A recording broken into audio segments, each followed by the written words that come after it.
Alright, little Christmas update. The kids are crashed out from sugar, done with their gifts. The wife went back to sleep.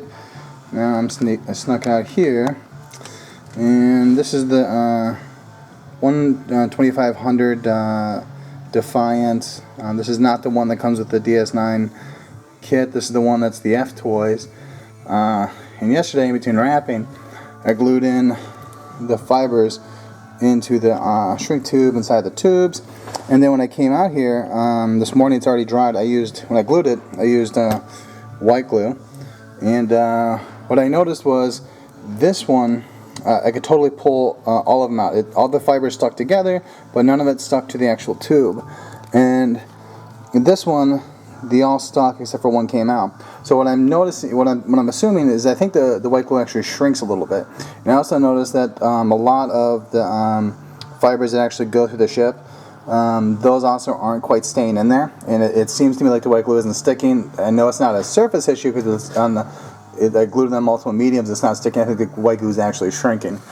So then I re-glued this one with just the window maker, the clear parts. I've only used this like one time. I've never made windows with it. We've used it once, and I've heard a lot of people talk about it. Apparently, it doesn't really shrink. So that's why I'm using that. And I also have some canopy glue somewhere. I don't know where it's at though. I'm going to try this first, see how this works. I remember gluing something with it, and I like the results. And the reason I want something that's clear, obviously, because I'm putting inside here. Because these are really short, so it's going to be bent around and stuff. So I want to put glue inside there, and I want it to be clear, so when the light transmits, it doesn't really diminish the light itself. And I'm putting some on the outside too. With this one, it was actually really easy. All I did was took an electrode from an LED. I took an electrode from an LED, poked a hole back in there, and was able to put the fiber back in. But here is actual lighting test.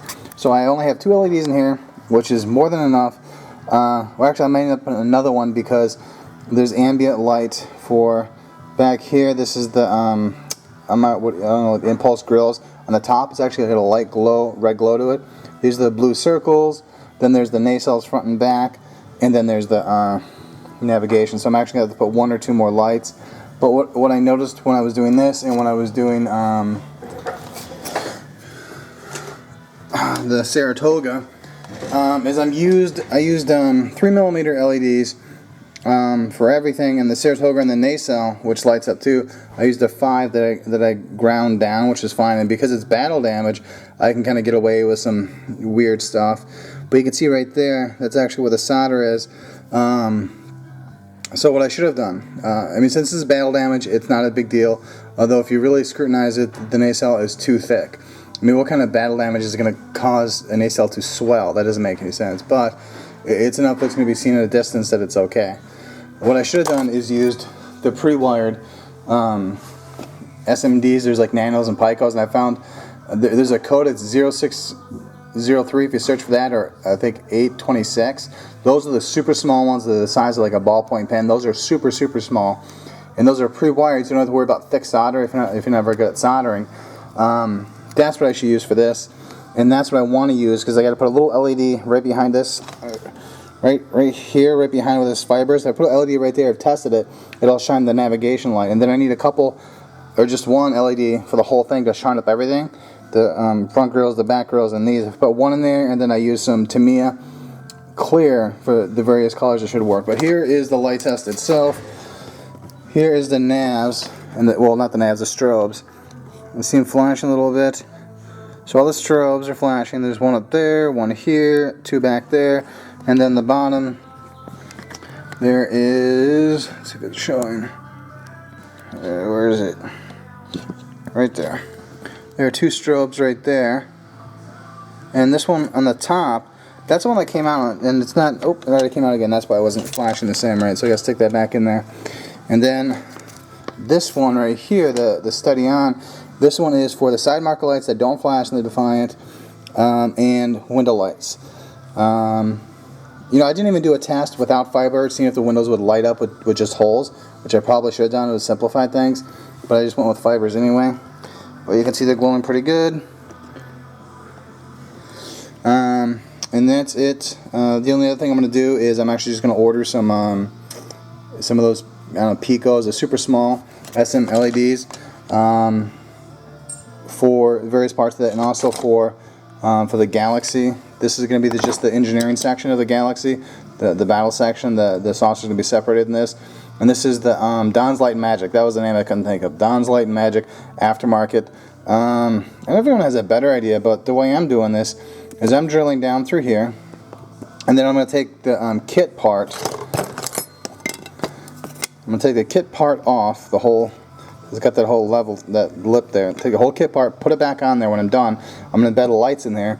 All through here are going to be lights, probably blue tinted, and then I'm going to put a light or two up here, probably two, for the Bizarre. That's the only way I can figure out how to light this. If anyone has a better idea, let me know. And the funny thing is, when I started working on this, I was trying to see if I can put a 5mm, because I happen to have some 5mm blue in there, which worked. That's why they're so large. But after looking on eBay at the smaller SMDs, I mean, you could have used like, man, a 1/4 inch hole, maybe an 1/8 even. So it doesn't need to, I know the holes don't need to be this big. You can still get decent lighting, and you can pose them in different directions because they're so damn small. In fact, I might have, let's see.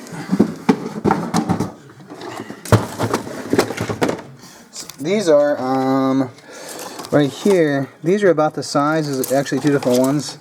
These and these. That's, see how, I mean, that is so small. That is tiny, dude.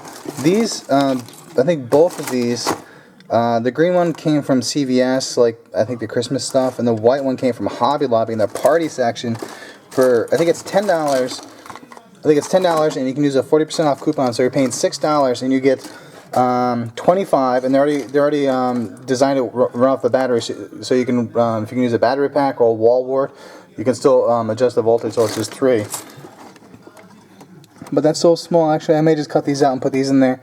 I ended up doing something like this for my Stargazer build. But that's it for now. Catch you later.